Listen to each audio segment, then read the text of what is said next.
Alright guys, here we are at the hub. Hello. Myself and Mr. John Stallman. Good evening. Mr. Dane Dupont.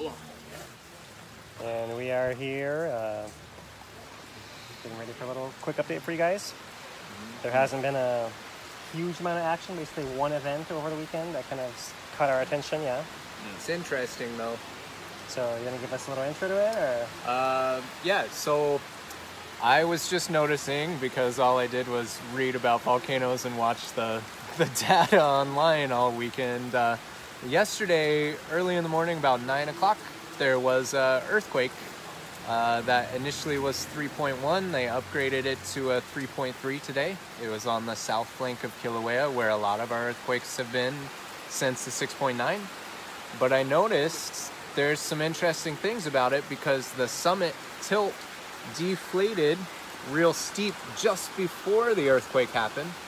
And then after the earthquake, it looked like a few of our tilt signals kind of changed a little bit afterward.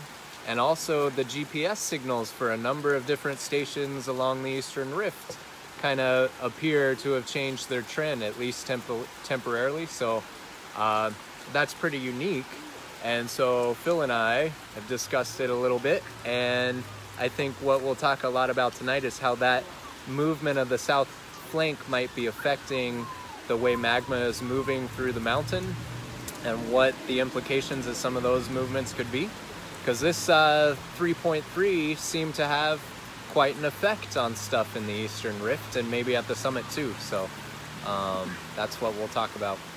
Yeah, for sure, yeah. Anything to add, Dane, right off the bat? Right off the bat. All right, so let's turn the camera here.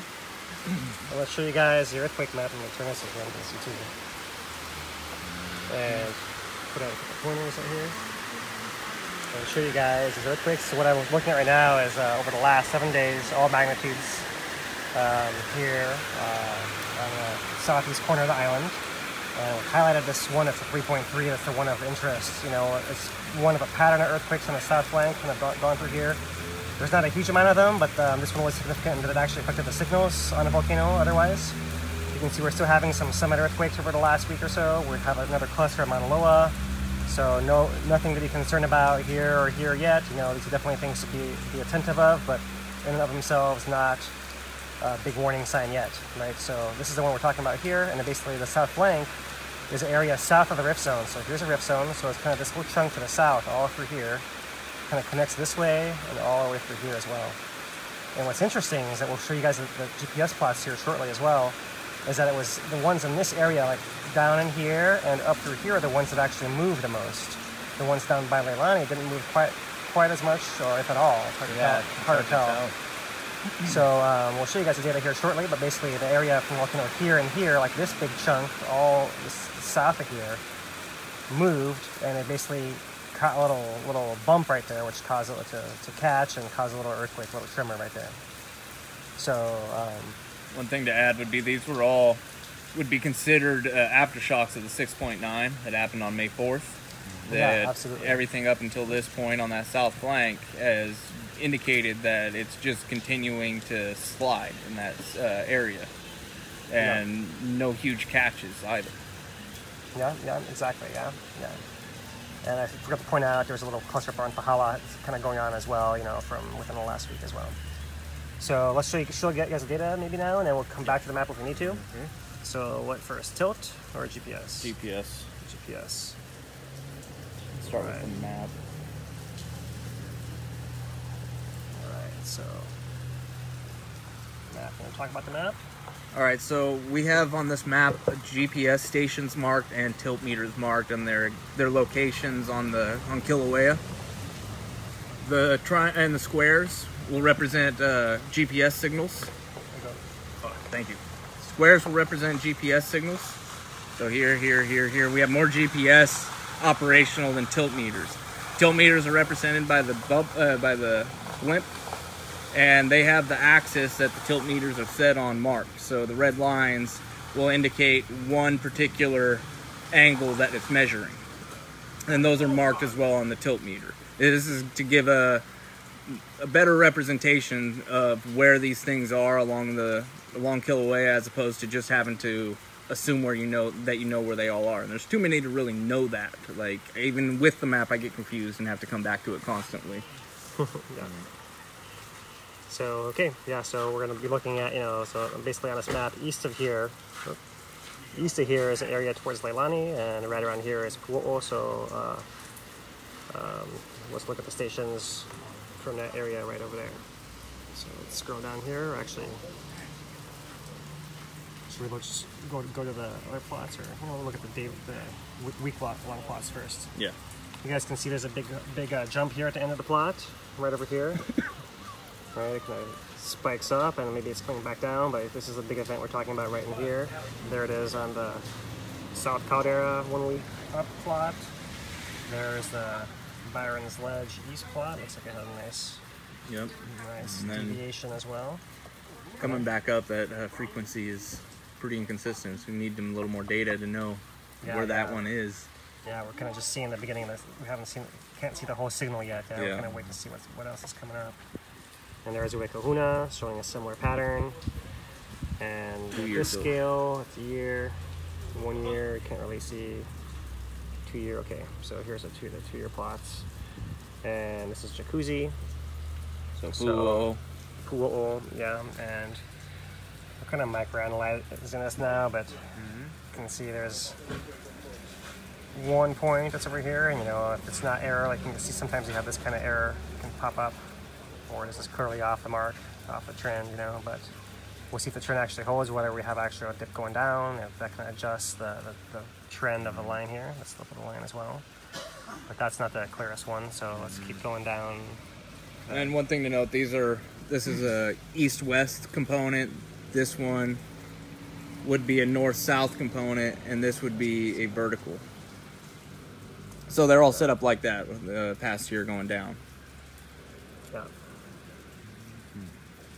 And it also, one other thing to note is this thing only polls daily. It polls once a day. So those blips, while they seem like just one measurement, they're the only measurement. We only get a few a day on these things. So we're kind of micro-analyzing because that's all we're going to have for a few days. It's all we have for now. Okay. Yeah, the GPS gives us better information over a longer time frame. It's just interesting that several of these instruments seem to have had a change since the earthquake yesterday. So that's kind of interesting bit of information. There it is right there, yeah. John, is there anything particular you're going to point out about any of these plots? Feel free to jump in there. Well, yeah, all of these ones in the mid-rift that we're pointing out how it dipped down or appears to have, those are all in the middle of the rifts. And summit. And summit. And so one analysis that might be offered for the relationship between these things is that if the south flank had a motion that created more space for magma to drain from the summit and be distributed in the rift or readjusted in the rift somehow, then we'd see these things kind of deflate in response to that extension or dilation of the rift zone. So that's one line of thought that comes to mind, seeing this response right away after that quake. Yeah, for sure, yeah. I'd offered earlier that, maybe we're actually looking at the south flank as a much more important player in this than we've been kind of considering, or at least talking about, Controller in the situation. Right, because if this, I was basically putting out the idea that the south flank may either be mobile or it's able to move floating. It's not stuck on anything at sometimes, and other times where it can actually be stuck, right? So the last time we had a big earthquake on the south flank was 1975. That one's been recalculated as a 7.7 now. So a big quake. That's a huge quake, right? So clearly it was stuck on something before that, right? When I say stuck, what I imagine, we think about faults as being just one big crack through the ground, right? But the cracks have little waves and little wiggles in them. And those little wiggles make little bumps of rocks. When you're trying to move one piece of rock over the other one, and they each have these little bumps, these little asperities, then sometimes those things will catch, right? If you get one high spot against another high spot, that's likely we're going to have it actually catch. Yeah. Of course, the pressure of these rocks is trying to crumble and grind things down and create a powder, along the fault zone. So all that's happening also. So you got to have something, let's say you had a piece of an old dike or an old piece of the magma chamber that was cooled and solid and not very crumbly, something like that. got pushed against something else similar to that. That's where it was likely to catch, is that kind of situation. So whatever it was that was caught in 75 clearly broke and set loose, and after that happened, it actually took 4 years for magma to come back into the rift zone and actually pressurize enough to leak to the surface. It was probably filling that whole time and kind of adjusting. We talk about how there are likely a lot of, we have a map for you guys, but a lot of aftershocks of that 7.7, as it were classified, which were all moving and settling on the south flank after that event, which lasted for years, I'm sure.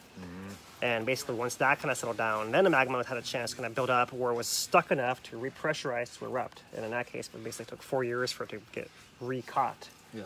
In that sense, yeah. Yep. And then since then, it's been rebuilding and repriming, repressurizing, building the stress more and more and more and more until finally this year it was able to kind of get back over the hump one more time.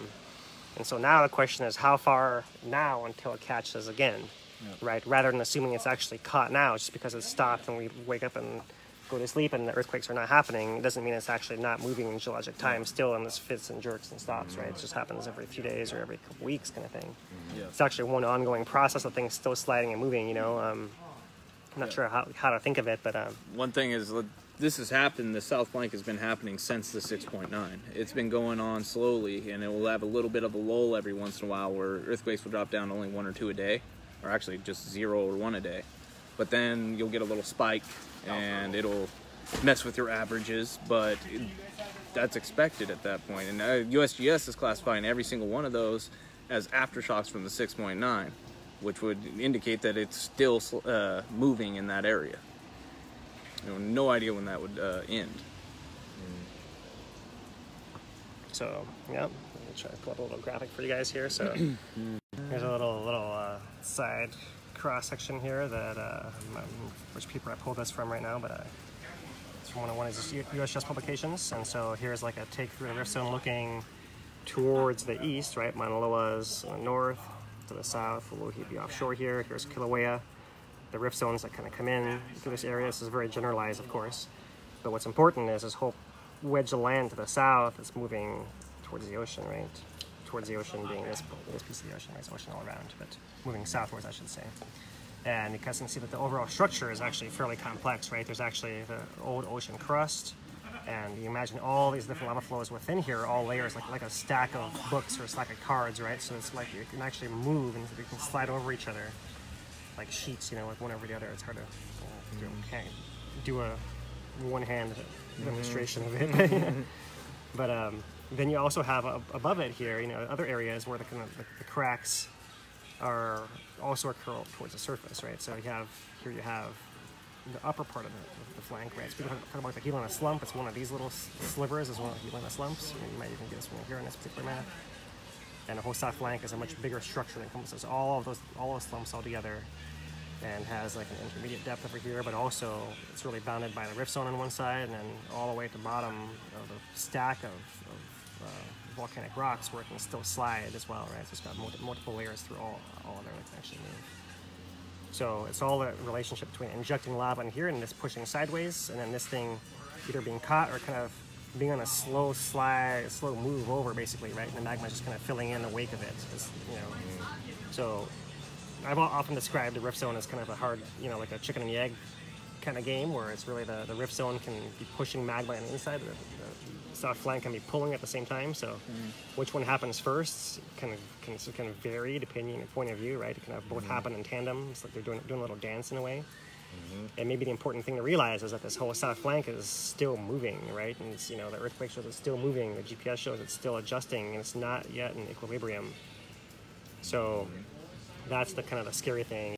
That while at the surface we're settled, we're still adjusting on a much larger scale than we can conceive of, really, with the size of the land, the south flank that's moving down there. It's still adjusting, trying to reach equilibrium, trying to find something to catch itself. And before that, maybe it's lots of implications, right? One would be it's hard to pressurize the rift zone enough to actually leak lava out. If it does, maybe not in the volume that you had before, because you just can't hold it in, right? With the flank is still moving, that would kind of push it as far as it could go potentially, and then it can come out once it can have a chance. But that's one possible implication if the flank really is the dominator here, the dominant. partner, right? If they're actually leading the dance here, at least for now, it's one implication. The other one would be chance of summit collapse, right? Yeah. Because if we keep making space in the rift zone for magma to go, is it possible at some point, we just don't know, that we could tap somehow the south caldera chamber, which is much larger, and somehow some of that magma starts moving its way over into that area as well, and in doing so creates more space for more collapse. Is like the kind of worst case scenario, right? Right. So yeah, to summarize, hopefully you're following along here, we're talking about enormous pieces of mountainside are literally migrating as a result of the unlocking of the faults that were caught before the 6.9. It's continued to keep moving, and physically we know that that motion can allow more lava to intrude, or maybe it's the lava intruding that causes the motion in the first place. There's a give and take there. Our question now that we're kind of focusing zeroing in on, is not even so much as if it's going to erupt again soon, because with the rift extending like that, there should be more and more space for magma, and that should make it less likely to erupt because it has to recharge all that extra space that's being created before it'll erupt on the surface. It'll be perfectly happy underground, filling all that extra space. But is this extension and slipping of the south flank going to allow any meaningful amount of lava to come out of the summit storage to be stored in the rift instead, right? And we're not even talking about whether or not it's going to erupt, but if we start subtracting lava from under the summit and storing it in all this extra space in the rift, would that be enough to start another or a new stage of collapsing at the summit? Because that's another thing Phil and I kind of agree on, that collapsing at the summit, further collapse, is probably one of our worst possible things that could happen. More collapse than we've had. More collapse than we've had would be really potentially the worst thing, especially if it continued for any period of time. And so I think that's part of the story that we're sharing with you tonight, is that there's a cause and effect to these things, and we can't always be sure of how the dominoes fall, what caused what.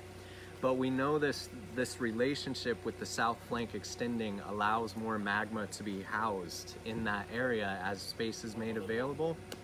And so one trend that in the readings I've been doing with our new book is that we can kind of look at the history of the past century or even more in Kīlauea as the rift is getting more and more intrusions of lava over time. And the analysis put forth in the book that Phil and I got last Friday is that, the magma supply overall has been increasing for a long time, since 1924 and through Puuhonua's eruption. And now the rift has been unlocked in 2018 and it's moving even further. So this is kind of a continuation of things that have happened in the past, and it's really relevant now for if we're going to have more magma subtracted from summit storage out into the East Rift, because we know the flank of the mountain is moving. How much further will it move? And is that a mechanism for further collapse at the summit? So that's my breakdown, my summary of what we're talking about here. So yep, I'm out of my depth now. Now you have to pick us up. All right. It's your turn. Well, so yeah, what I'm gonna do is so a couple questions come up here. Is there a risk of the lower East Rift Zone collapsing? Yep. No, there isn't. I mean, it moves all the time. Yep. And it's moving now. And what we're basically saying is that it's mobile. It's not stuck, right? It's almost like a air hockey puck just sitting on a table, right? Kind of floating, just waiting for a little push, and it can move in a direction, right? So. That's what we mean by that. And so the magma is under there already. It's just a matter of I think of it not so much as there's actually void space in there, but it moves so easily that whenever there's any pressure build up to where you need some space, it just kind of makes it on demand.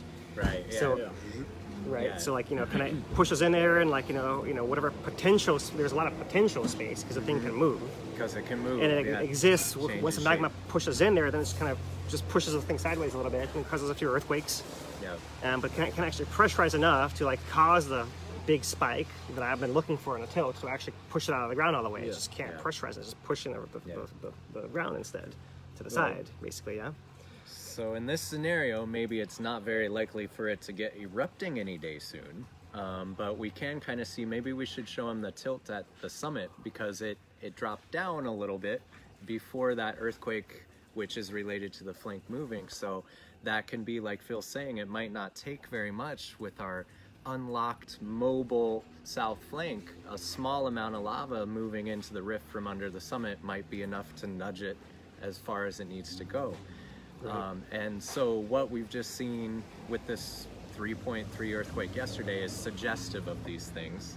And then we have to sit and we'll spend another week trying to determine if we believe that data or not. But this is what it seems to suggest based on what we just saw. So this is one of the first quakes of a 3-point magnitude that we've seen that seemed to have an effect on a lot of different instruments along the rift and the summit. So that's very, it's very intriguing. Even the 4.4 we had about a month back, that one, it had very little readings along the rift and along the summit that were indicated of anything important. This one, there's more readings seen, more change seen across more instruments, and there's only a few that don't show it, and that's kind of important. And the ones that don't show it are the ones at PGV. There's a GPS signal at PGV, and there's also a GPS at Jonica Flow, which is about 7 kilometers from Puuhonua towards Leilani Estates. Those don't show them. Puuhonua, though, shows some of the most deflation that we've seen in along the GPS via this event. So it's interesting that you'd see it there as opposed to at the summit, but you also see it at the summit. So it's definitely something to keep an eye on going forward when we start getting more readings taken, more polls each day. Yeah, one thought I had too is, like, you know, we're judging off of the changes in GPS, and so we've recorded that there was some change, and GPS gives us better information over a longer time frame than we can really judge what changed. And one thing that comes to mind, Dane, is that if we had south flank movement, there could have been any of the pieces along the rift that are associated with that adjustment could have dropped down, physically lowered, and GPS might be able to pick that up, because that's the kind of overall movement. A little down and out is the way the south flank moves. So it could have affected some of the recording stations along the rift to that end. But also just pushing out of the rift, extending the rift, can allow things to sink down because there's been more space created. So and there's also one other thing to note is that the vertical, there's an error on GPS. There's a margin of error that if it's under that, we kind of have to ignore. And on vertical component, we're thinking it's around 10 centimeters of error. Yeah. So that's a decent amount of error. But when we start talking about PGV specifically, that GPS has a ton more variance than the others. So there, the error is even more. Yeah. So PGV might not be that concrete a thing to go off of. Yeah, and more difficult to trust that information. More difficult to trust. Yeah. I'm going to look at it over a longer term. But then the other note here is those stations, PGV, and the one we mentioned a lot, Jonica, is in the Kīlauea Puna Forest Reserve. Those are our lower rift areas, and it looks like this change from the 3.3 is mostly affecting the middle and upper rift and the summit. Right. And so that tells you something too, you know, that the south flank is not all one piece, it has sections. And they move slightly independently, and that can change the shape of the rift, and it can affect the magma transport within the rift. And so it's just interesting, things to note. Yeah, for sure. Yeah, so I was trying to pull up the map here, just the rift zone in general. That's what I want to point out, how the rift zone from the summit, here is the summit, southwest rift goes this way, southeast rift goes over this way. It starts off going basically southeast, then makes this a big turn, we've talked about this before, and it kind of goes more east-northeast from here farther out.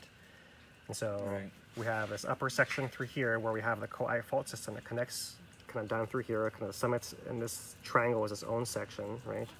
Then from here to somewhere in a Puuhonua area in the middle, Middle East Rift Zone, kind of a section of its own. And from there beyond down here is its own separate section, right? And we're basically going to separate these sections now by where we see the break in the GPS lines, which is between Puuhonua and Jonica, somewhere right in there, I guess, right? Yeah.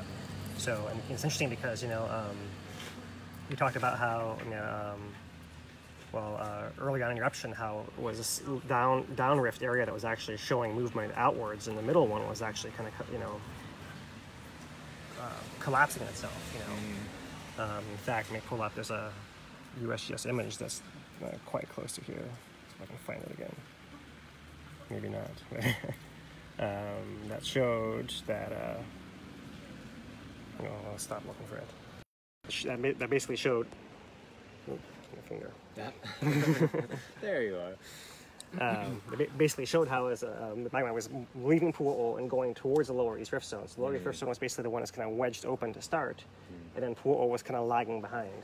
So it's kind of the way I think of it, it's kind of starts at the lower end and kind of has to pivot its way upwards, right? So the lower section is kind of maybe moved with the greatest pressure, and it's maybe it's locked, but the middle section isn't.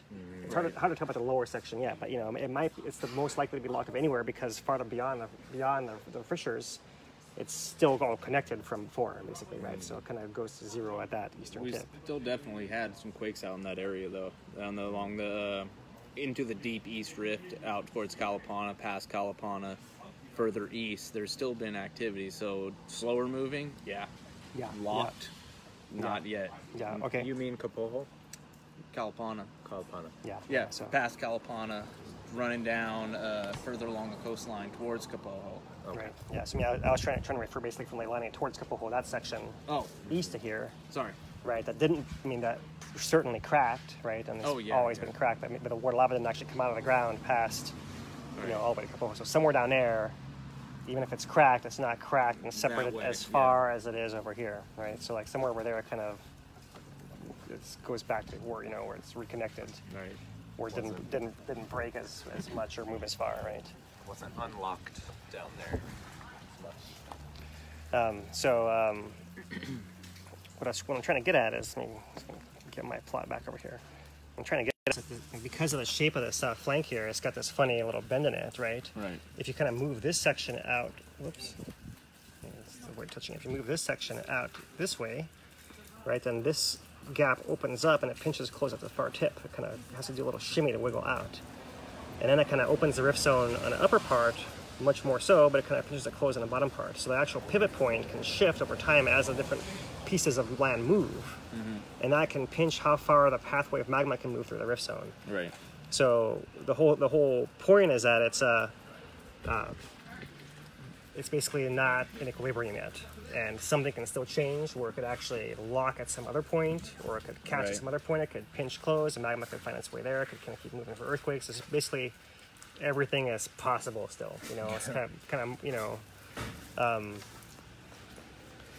even as we are like in a pause of the fissure eruption, basically, I don't feel like it's going to be 4 years necessarily until we have a resolution to this. Because I don't think so either. Because we still don't have Right. any kind of balance, that we can see. There's still too many options in the air, and some of them even diverge. But right now, we have so little readings to go off of that you can't even rule basically anything out, which makes it hard. But in a year, maybe two, you'd have those signals that would be like, okay, this will not happen because there's no indication of it, whereas these are now still in the realm of possibility. Right now, it's just there's too much in the realm of possibility.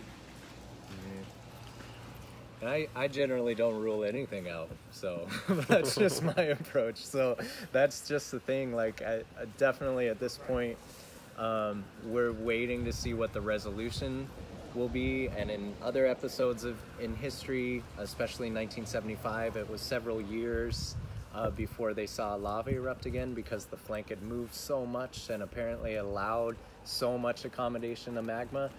I don't know if we're going to have that long of a silence after all of this. I think we'll have clues about, is this extension of the south flank going to lead to changes at the summit, or we're going to have lava erupting again somewhere, probably within the next couple years at most, maybe sooner. 7.7 opposed to 6.9. What's our quick calculation? Something like on the order of 10 times. Nearly, I was thinking 8 or 9. Yeah. So, Maybe more. So I'm not sure. I think we might have had as much as, what was the number, 1 meter max ground displacement during a 6.9 earthquake, maybe, and maybe something like 2 meters, so 77. 2 meters and 77. So, okay. Just for as far as at the surface, how much motion we actually maybe observed, which is just one point in the whole spectrum of different things that are important, right? Yeah. So that means you can do a straight straight math to say like, Yeah. well, it's only going to be half as long or anything like that. Yeah, because we It's don't tempting know to if say it that. will continue or not. You know, the magnitude is different, but what's the situation? We got all Yeah. those variables about how are these moving faults actually catching on one another. What's the geometry? We have a lot of unknowns, so we can't really constrain it that way very easily. But I think just given that the volcano is in a very different state now than it has been observed historically, we know that. And it's just this little event with our 3.3, which seems to have affected everything, is that type of event might give us insight into what the volcano is like now and the cause and effect of these things. And that's the stuff we really need to know is is the summit going to collapse more? Is one of the pivotal things. We can count on the lava erupting again sometime, somewhere, but what condition is the rift in related to the summit storage is what we're trying to get at here. So 15 times stronger, huh? Yeah, 15 times 15 times stronger. Yeah, it's Almost interesting. 16. Crazy. Imagine going Yes. through that in volcano. A Yeah. 7.7 as opposed to that 6.9, 15 times smaller earthquake. That's hard to monumental. imagine. That Yeah. one. That's generating tsunami type style Yeah. earthquakes. Yeah, for That's sure, yeah, the Kīlauea tsunami, right? Was that the big that was the tsunami? Kīlauea tsunami. Yeah. Yeah. So, not to kind of, freak everyone out, but, like, here's what we'd look for, basically, right? We're seeing the south flank doing a little bit of movement, an earthquake here, an earthquake there, like just one by itself, no big deal. We're just kind of analyzing it and saying, It's okay, just interesting. it's moving, like it's been moving for a while, it's not stopped moving, it's catching a little bit, but not enough that it doesn't stop moving, that's kind of the background of what we're talking about. So if we were to see, let's say, a ramp up in activity of those south flank earthquakes, right, where the south flank starts moving more quickly or more en mass, a larger area of it, that's when we start being on higher alert for some kind of summit consequence to that, Right. So not until then are we gonna tell everyone, oh, watch out for more collapses, because we're just saying, okay, the possibility still exists out there, as we've heard, referred to from Don already, right? Yeah. So we knew that already. We're just talking about what are the mechanisms and what are the signs we might see that might lead us to look for more summit collapse, would be movement of the south flank further than we see today. And we're seeing a little bit of movement, so we know that we're not out of the woods as far as that possibility is concerned yet. But there's no sign that it's coming either, right? We just kind of see that it's that the south flank is not locked, for example, right? Right. And that means that we're not past a possibility of collapse, until it locks. Whether that locking of the fault takes years, which it might, It might. As long as it's not locked, then it can create its own storage areas as it needs it. On demand, pushes the south flank out further, creates more storage.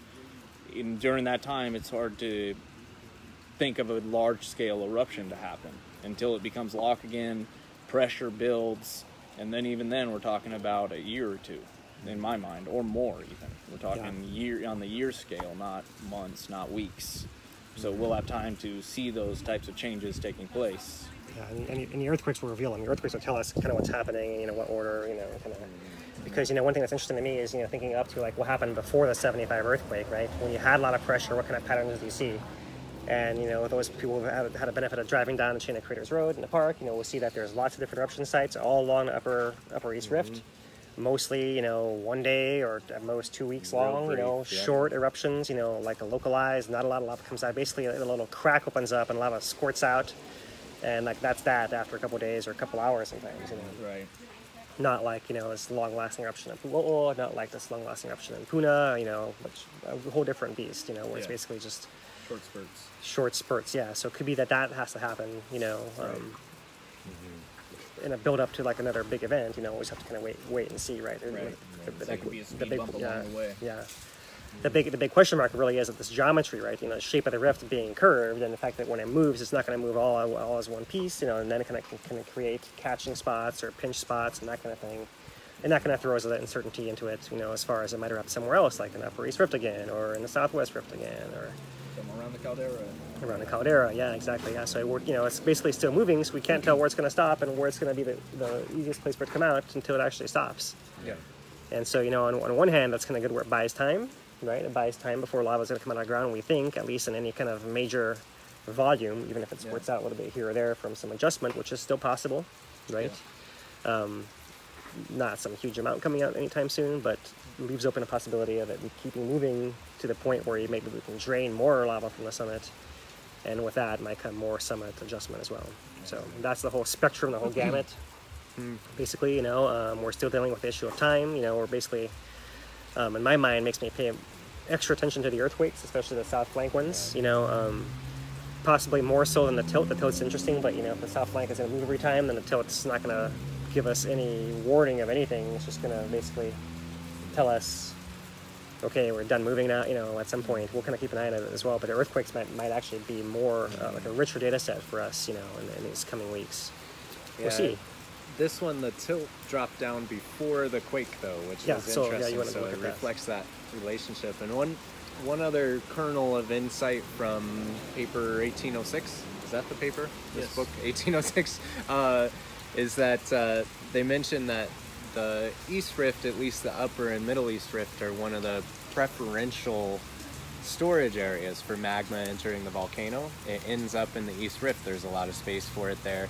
And if the south flank is in motion now, free to respond to any more lava coming into the East Rift, it's an even better preferred storage area now if it's going to move and allow more magma in there every time. And that actually absolutely comes into play, because if it has more and more space, it could continue storing magma for some time and stave off more eruptions, like we're saying. So here's that tilt. That's So this is a split tilt. the split tilt. So let me zoom out so you guys can see the scale clear. So small changes overall. Misty. Okay, here we go. So this is actually the summer camp summit and Kūlauea crater, right? And our scale, half microradian per dash. Right? So Okay, started with this quick drop in tilt. About a microradian came down, and that little dash right there's our 3.3. And then it kept coming down. So that's unique. It was deflated just before the quake, which could support the idea of lava was withdrawn from the summit. But again, we're dealing with small changes, one event, but it's suggestive, that's all. It's interesting. And then it deflated further, but then it came back and made it all up already. And so this is a unique signal. It's hard to say what to make of it, but that's interesting that it would deflate before this event. Which, again, it's that chicken and the egg thing. Was the magma allowed to leave because the flank slipped, or was it the magma first? This kind of suggests more it was the magma moving down there that helped it slip. But again, it's super difficult to determine a relationship about these things, cause and effect. And when it's slipping, just because it's moving doesn't mean it's actually causing an earthquake. It actually can move without earthquakes. Right. So it probably was moving from here. And then it just caught and then caused the earthquake, then finished moving, right? Because it didn't actually change the trend before and afterwards, right? Right. If we look at the GPS, we probably see the or it's not this much resolution, right? We don't have one point, but if we actually could see it, we probably would see it moving here, right, all the way to down there, right? Yeah. And it could be, if we do believe, these small numbers are actually magma moving. Let's say it actually pushed it a little bit, filled the space, and then basically back up to where it was, because it's not coming out anywhere, right? And we know the GPS stopped moving, so it wasn't like the flank was still getting pushed the same way it was before, right? So that allows it to kind of re-pressurize, if you will, if that's really what we're seeing, back up to that same level where it can maintain. Very interesting. It could be. These are such small amounts that it's hard to really say, that's definitely what it was. But we kind of go through these exercises, not the least because by talking about it helps you guys understand how it's all connected and what we're looking for and how it might actually manifest itself when it actually happens on a bigger scale than what we're seeing here. Right. And we want to know what the future brings, and so every little event like this we see, we analyze it. How does it relate to the big picture? And in our big picture, we're curious if there's any more summit collapses in our future, even if it's still years into the future. If there's a relationship here with the magma being able to continue filling the east rifts. You know, we're looking at these things, analyzing what might be likely for the future, because that can affect our lives here. So, yeah. So yeah. Yeah. So the question, yeah, it is raining here. Yeah. So that's basically what we're looking at. Is, you know, we're trying to figure out if our pattern of summit collapses is like, is it absolutely 100% every time you have a collapse, you're going to have a low supply rate at the summit, the thing's going to move, and you basically have no way to avoid years and years and years of collapse and explosions, you know, or the alternative, which is what I believe, is that we actually can have other collapses embedded within these patterns, which are not 300-year events, right? They're kind of, you know, one-off, where it kind of happens, recharges, that you don't are not as easy to see, or not as preserved as these 300 years of explosions as well. Something to add, Dean? Nope, not yet. I was going to change subject if you guys were ready. Yeah, so yeah, we're ready to change subjects now. You know, I was going to talk about SO2 emissions. Okay. So last USGS measurement officially was 300 tons a day. Historic lows since 1983. So, you know, we're thinking initially, okay, it's evenly distributed, and well, that doesn't seem to be the case. It seems to be that 300 tons, the majority of it is coming from Fissure 8. It's a very small amount, but you can definitely, if you pay attention, you can see increased discoloration on the back wall of the cinder cone, the interior of the back wall of the cinder cone, indicating that there is still SO2 in that area. It would most likely just be because that's where magma is still closest to the surface. There's still a little bit of H2S that you can catch, meaning that it's deeper, and we expect that kind of as the eruption comes to an end. But there's still a tremendous amount of heat and steam, and the steam, it definitely, when it rains heavier, you can catch the SO2 more, just because it's more is venting out. It's coming off the flow field still, it's coming off the steam vents, so you can catch that SO2 whiff. And the steam will also stay for a few days after it rains heavy. So it'll rain heavy, and then you'll just see this heavy steam from the vents for a few days even before it dissipates again. It's interesting, but it doesn't mean much. It's just one of those things that, for especially people that live around it, you're gonna notice these things as it's as time goes on. But none of that is going to indicate, you know, a resuming of Fissure 8. Those signals will be completely different.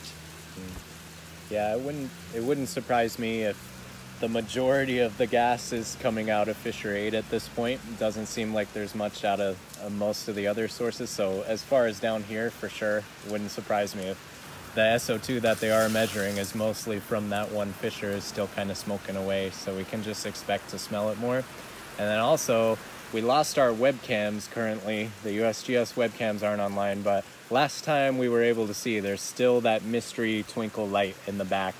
And that's all related, you know, if it's still venting gases and there's a hot vent back there, we're gonna continue noticing it. So I'll let you know when the webcams are back on and if we can still see that little twinkle light later. Yeah, right on, yeah, so, yeah, good. Good summary, you guys. Here's a picture of all our gas coming out. This is from Joseph Anthony. It's posted on Hawaii Tracker. Some of the images, and I'm going to talk about any of the images that we posted up here. Dan, I can flip through them. Mostly is just a look at the cone. So we took a pretty good look at each one of the fissures to, figure out the integrity of the cone, figure out what's slumping, what's not. 8 has definite cracks all throughout the cone. You can see one right here, easily identifiable, but there's also ones around the base and massive amounts of slumping. You can even see the slump right here, one of them. So that cone has less integrity to it than, say, Fissure 22. I don't think it's in here. I didn't post it last night. Yeah, so Fissure 22 is one of the, it had a strombolian eruption near the end. It started out as one of the primary fissures. Then when 8 reactivated, it changed its game completely. It turned into a gas-driven explosions and no lava flows. So it built this perfectly symmetrical cone. There you go. It built this perfectly symmetrical cone with massive amounts of cinder basically stacked up about 80 feet in the air, maybe a little higher even, 80 to 100 feet in the air from the base of the lava flows from the previous area where it had erupted. I'll put this back. I really don't know if is anything with this broadcast this? Is skipping that for broadcast on air? No. Oops, sorry, Joe. If you want to. So yeah, whereas when you look at some of the other ones, primarily Fissure 5, which is on the very bottom of Leilani Estates by the intersection of Leilani Avenue and Pohoiki Road, but a little more towards Kahukai Street. So just a little bit in towards Leilani. That one has some definite cracks around the base of it where it looks like it is dropped dozens of feet since it came to an end over there. And there's the other fissures are also interesting, but they don't have cones. Like Fissure 7 is just a pile of junk, deforming, crumbling. No cone structure, it looks like. Fissure 21 is the same. Some other ones that were less eruptive have more of the signature fissure line style eruption, where there's this definite crack with forms on the sides of it. But these other ones, it's like they were trying to build a cone, but just stopped before it was done, and it was really unstable. So it's unique on each one. Each fissure you look at, the structure is unique. The cone that it formed or the lack thereof is unique. The amount of steam that it puts out is unique. Some of the fissures that barely even erupted are some of the bigger producers of steam now. Just the way it is. But it's interesting just the variance that you see between each one, even though they're maybe a football field away from each other. That's all I got. Right on. So, yeah. You guys can check out Tracker for more of these area images, study the images up close. And I think we kind of covered our bases here tonight. Yeah. Yeah. So maybe I can take a quick scroll here, make sure we have. It's an uncertain future still, but right now everything's okay. Yeah. So good summary. Yeah. So as far as Mauna Loa, you can give us a little Mauna Loa. Mauna Loa, nothing to worry about is the bottom line, but there's been a few more quakes in that same vicinity west of the caldera. Not too deep, probably around the depth of a few kilometers where we imagine the magma chamber to be. So it's definitely alive, but it's not signals indicating that we're ramping up to the next eruption. Not yet, anyway. One other thing to note about those earthquakes, the exact location and depth is historically, for the past 200 years, like the second most active area on Mauna Loa. So to continue to see activity there, and earthquake activity, even small swarms at that depth, it's kind of expected in the long run of things. Mm-hmm. So to me, it means very little. The inflation... That'd be the area we expect for earthquakes to really get going if it was getting erupting. But it's that's just the not next at that point level yet. The GPS and the tilt there are very consistent for the past 2 years. I know tilt, you can only look at it on that short period, but even on the short period, it's pretty consistent since before the earthquake started and after they've been seen for a week. There's not much of a variance there, and even the scales that you're looking at are so small that it's kind of laughable that you're micro-analyzing going into it, trying to look for more variance than just, it's pretty much a consistent line. Yeah, so I mean, maybe one way to put it is that, for certain areas, you kind of need to see a swarm above like the background, and that area's got a high background count. Yeah. So the swarm we need to see more than what we're seeing. It looks like a swarm for us, and it actually is the edge of the chamber. Probably it's probably pressurizing there. It's moving slightly enough to cause the rocks to break, but not enough for the tilt to actually move. Kind of like, I think of it as an analog to maybe the Upper East Rift in Kīlauea, where you see earthquakes there all the time. Not like actually all the time, but whenever there's any kind of pressure, you often see earthquakes there, and just that in itself doesn't mean anything on its own, but when you see like a huge amount in that one area, that means something is coming up, and something's going to adjust somehow, you know. So it's kind of one of those, there's like a barometer area kind of thing, an area where you keep an eye on it. Like, you know, we want to, you know, the fact that it's actually active is important just kind of by itself, but it hasn't reached a threshold yet where it's above background, where it's really worrisome. Yeah. That, you know, it's anything more than, you know, call it a ramping up. A ramping up from Mauna Loa can take years. Right? That's really the thing, you know. We can't be like, oh, it's ramping up, you know, everyone get ready for years from now for something to happen, possibly. Until we see more signals that give us a shorter timeline than years, then that's all, you know. Even in the past 5 years, this sort of activity has been seen. It's not unusual for this, you know, that depth, that location, and that amount. We're not outside of it's not a statistical anomaly by any way, shape, or form. When you look at even short-term, 5 years, going back 100 years, everything seems to be within the background levels. And we know, like, it hasn't erupted in the past 5 years, but we've had those same earthquakes. So they don't really indicate much to me right now. If something else were to change, GPS, tilt, maybe, but not yet. And the tilt, like for changes, if there's magma chamber changing and shifting at that depth, like 4 kilometers and even deeper, that's not usually going to show much deformation on tilt or GPS unless the mountain is making some kind of major movement. So until we see those things together, the changes that may be occurring down there are all very deep. And while they're deep, that means we're far away from the eruption. So we gotta, but that's a spot to watch. So we will keep watching, but summary, nothing to worry about Mauna Loa quite yet. We are still on our kind of, you know, I'll call it an intermediate alert, right? Which we've been for 5 years at least. I'd think of it as that way. For the last 5 years, I've heard, oh, within the next 5 years, it's going to erupt. And 1 year later, well, within the next 5 years, and we're still within 5 years, I'd say, even though it's been 5 years, you know.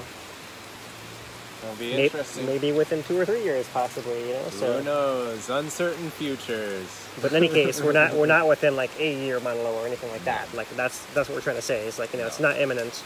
Yeah, we can't narrow it down on this. So, okay, I don't see a whole lot of questions today. We hopefully we answered enough questions last time, so maybe we can wrap it up here, you know, from the rainy here hub. We'll get back with you guys later at the end of the week. Hopefully not much will have changed. We'll see how, by then we'll have hopefully some more data resolution on GPS. We can see what actually played out from this movement of the south flank, if there's more earthquakes that follow, you know.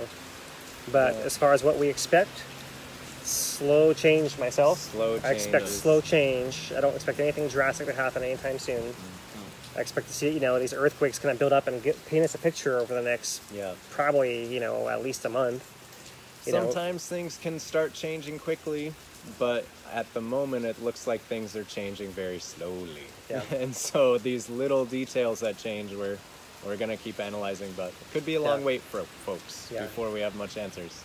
For some kind of just context, you know, like, let's just recap just a little bit of how Fissure 8 came about, or not Fissure 8, but the Lainani eruption, right?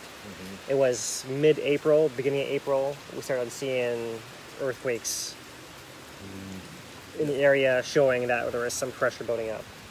And then it was mid-April, Puuhonua Crater 4 started uplifting, a big crack formed, the lava lake overflowed. And then the general inflation as well along Puuhonua. Like the ramp up before it broke and started raining down the rift. We saw that build up through the GPS. Very distinct too, not little nuanced signal. We're talking clear as day type inflation. And now we're dealing with those little itty bitty signals where it could mean something and it couldn't mean something. It could be noise, it couldn't be noise. But when we see something like this, where it's across many different devices and across tilt and GPS, then you have to grant some validity to it. So the caveat to that, if I may, is that it becomes relevant when we look at the volcano retrospectively, when we look at the history.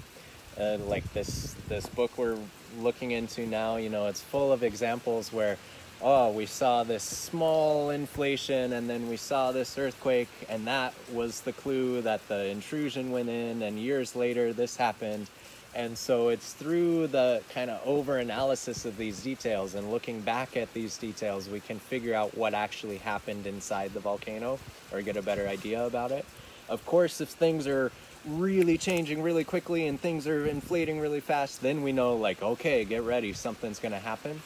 But there's the larger puzzle of how is the volcano all connected that might give us problem-solving ability.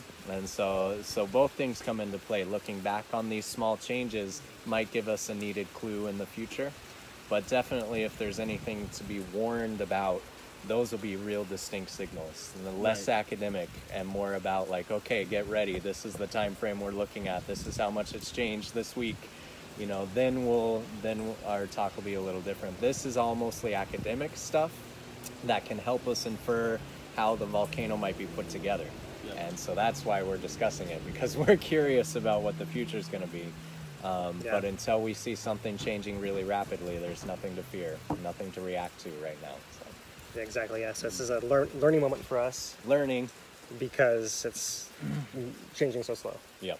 Yeah. A good way to wrap it up, huh? Yeah. Good way.